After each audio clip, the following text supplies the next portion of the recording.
जय माता दी। माँ के सभी प्यारे भक्तों को जय श्री महाकाल। हर हर महादेव। हंसते रहिए, मुस्कुराते रहिए और माँ की सेवा में आगे बढ़ते रहिए।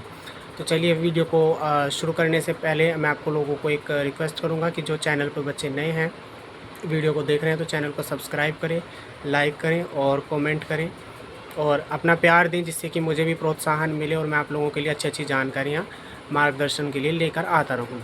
ठीक है, तो वीडियो को शुरू करते हैं। एक बच्चे का सवाल था कि जब भी वो पूजा पाठ करते हैं तो उनके घर में लड़ाई झगड़े होते हैं।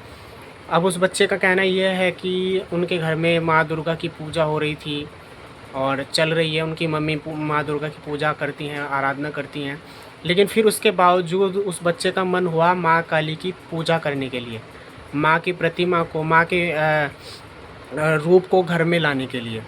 ठीक है, तो उस बच्चे ने क्या किया, वो माँ दुर्गा की एक फ़ोटो मार्केट से ख़रीद कर घर में ले आया और माँ के विग्रह को स्थापित किया, माँ की पूजा करने लगा।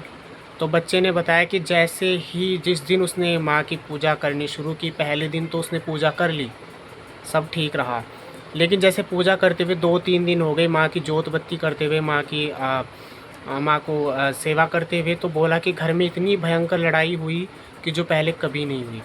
मार पिटाई तक हो गई आपस में, घर परिवार के सदस्यों में। तो ऐसा क्यों हुआ? तो देखिए मित्रों, ये इसका कारण ये होता है कि जो आपके घर में नकारात्मक ऊर्जा है, तो वो नहीं चाहती कि माँ की पूजा आपके घर में हो। ठीक है, क्योंकि माँ काली जो है कलयुग की जागृत शक्ति है और माँ काली की जो पूजा जो होती है, तो माँ तुरंत फल देने वाली है, तुरंत रिप्लाई करती है, तुरंत। क्योंकि माँ काली कलयुग की जागृत शक्ति है, माँ हर जगह विराजमान है। और सबसे बड़ी बात, माँ काली जो है वो तंत्र की देवी हैं, तंत्र को निगल जाती है, काल से भी परे है, काल भी माँ के सामने कुछ भी नहीं है। और माँ जब जिस घर में माँ की प्रतिमा है, फ़ोटो है, जिस घर में माँ की जोत जलती है, माँ की पूजा आराधना होती है, तो उस घर में जो नकारात्मक ऊर्जा है वो जलने लगती है, उसको जलन होने लगती है। उसको वो समझ जाती है कि अब धीरे धीरे जैसे माँ की पूजा पाठ डेली इस घर में होगी, माँ की पूजा पाठ से जो एनर्जी घर में पॉजिटिव आएगी, तो उसको तो निकलना पड़ेगा। तो वो क्या करती है, वो आपके घर में आपस में आपके परिवार के सदस्यों पर हावी हो जाती है और आपस में लड़ाई झगड़ा करवाती है। ठीक है, तो वो क्या करती है, वो चाहती हैं कि आपके घर में लड़ाई झगड़े हों और आप लोगों के परिवार के जो सदस्य हैं उनके मन में वो चीज़ें ऐसा भाव डालती हैं कि माँ की काली की पूजा जब से हो रही है तो तभी से लड़ाई झगड़े हो रहे हैं। ठीक है, हालांकि ऐसा कुछ नहीं है, माँ जो है माँ काली है, लेकिन माँ प्यार भी बहुत करती है, माँ बहुत दयालु देवी है। और जब आपने, आपको ये सोचना चाहिए बच्चों कि जब आपने उनके नाम के आगे माँ लगा दिया, तो क्या माँ बच्चों के घर में लड़ाई करेगी? क्या माँ बच्चों का घर तोड़ेगी?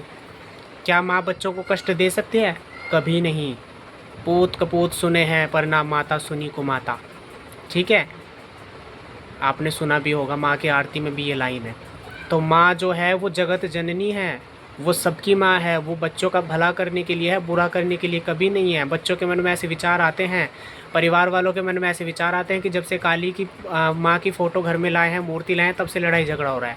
ऐसा कुछ नहीं है, ये विचार आपके मन में नेगेटिव ऊर्जाएँ लाती हैं।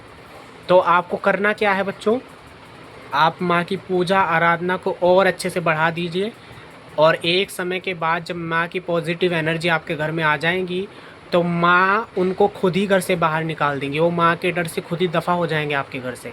आपको इस चीज़ में टेंशन लेने की ज़रूरत नहीं है। और ये चीज़ मैं कोई आपको ऐसे ही नहीं बता रहा हूँ, मैं इस चीज़ का खुद गवाह हूँ, मैं इस चीज़ का गवाह हूँ। मैं अपनी वीडियो आपको डालूँगा चैनल पे कि मैंने कैसे माँ की प्राप्ति की, कैसे मैं भक्ति में मेरे कष्ट मैंने सहन किए, क्या क्या मैंने सहन किया माँ की प्राप्ति के लिए। मैं आपको सारी चीज़ें ज़रूर बताऊँगा, लेकिन अभी शॉर्ट में बस इतना ही बता दे रहा हूँ कि जब मैंने पहली बार माँ की विग्रह को मैं घर में लेके आया था, तो मेरे घर में भी ऐसे लड़ाई झगड़े हुए थे, मेरे घर वाले भी ऐसे ही नाराज़ हुए थे। बोल भी दिया था कि माँ की फ़ोटो को यहाँ से उठाओ, अलग रख लो। ये तो नहीं बोला था कि घर में मत रखो, बट ये बोला था कि तुम अपने कमरे में रख लो। और वो हुआ भी, मैंने अलग रखा, मैंने माँ को अपने रूप में रखा, माँ की सेवा की और मैंने माँ का हाथ नहीं छोड़ा, क्योंकि मुझे माँ पे विश्वास था, है और हमेशा रहेगा। तो वही चीज़ें भक्तों मैं आप लोगों को भी बताना चाहता हूँ कि आपको चाहे कुछ भी बोले, चाहे घर वाले बोले, चाहे परिवार वाले बोले, आपको माँ को छोड़ना नहीं है। क्योंकि देखिए अगर घर वाले भी बोल रहे हैं तो वो अपने दिमाग से नहीं बोल रहे हैं, वो नकारात्मक ऊर्जा उनके मन में ऐसा डालती है। ठीक है, तो आप गलत भाव भी अपने घर वालों के लिए भी ना रखें, माँ की सेवा में आगे बढ़ते रहें। एक समय जब आएगा, ऊर्जाएँ जो माँ की पवित्र ऊर्जा है जब घर में वो बढ़ेगी, तो माँ चोटी पकड़ के खुद उनको घर से बाहर निकाल देगी, निकल जाएगी उनको। आपको कुछ करने की ज़रूरत नहीं पड़ेगी, आप बस माँ पे भरोसा रखिए। अगर आपने भरोसा करके आपने माँ को स्थापित घर में किया है तो बेटा ऐसी गलती मत करना कि किसी के कहने से माँ को हटा दो। माँ अधिष्ठात्री देवी हैं, जगत जननी है, शक्ति स्वरूपा हैं। दुष्टों का संहार करने के लिए माँ ने ये रूप लिया था, बच्चों के लिए वो माँ ही है। ठीक है, तो आप डरे नहीं, माँ की सेवा करते रहें, ये सारी चीज़ें अपने आप ही ठीक हो जाएंगी। आप हवन करें, पूजा करें, माँ को भोग दें। हवन करने से उपाय मैं आपको बता देता हूँ। बहुत बच्चे बोलते हैं कि आप उपाय नहीं बताते, तो देखिए उपाय ये है कि जब आप माँ की सेवा करते हैं और आपको दिख रहा है लड़ाई झगड़े भी बहुत ज़्यादा घर में हो रहे हैं, तो आप क्या कर सकते हैं, आप माँ की पूजा पाठ जैसे कर रहे हैं करते रहें। आप क्या करते हैं, माँ के किसी भी मंत्र का हवन कर सकते हैं। ठीक है, किसी भी मंत्र का आप माँ के हवन कर सकते हैं, या माँ के चालीसा का हवन आप घर में कर सकते हैं। उसकी वीडियो मैं आपको बना दूंगा कि कैसे हवन करना है। तो आप क्या कर सकते हैं, हफ्ते में या तो मंगलवार को या शनिवार को हफ्ते में या तो एक बार कर लें या फिर हफ्ते में 2 बार कर लें तो और ज़्यादा अच्छा रहेगा। तो हवन करने से घर का वातावरण शुद्ध होता है, नकारात्मक ऊर्जाएँ बाहर जाती हैं, घर का शुद्धिकरण हो जाता है।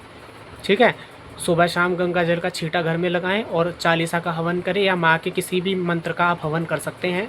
और माँ से क्षमा प्रार्थना जरूर करें। रोज़ डेली के पूजा पाठ में आप माँ से क्षमा मांगें कि माँ कोई गलती हुई तो क्षमा करना। ठीक है, माँ बहुत दयालु हैं, सब कुछ ठीक करेंगे। तो जय माता दी। मेरी बताई हुई जानकारी आपको कैसे लगी कमेंट में ज़रूर बताएं। और जय माता दी, जय श्री महाकाल।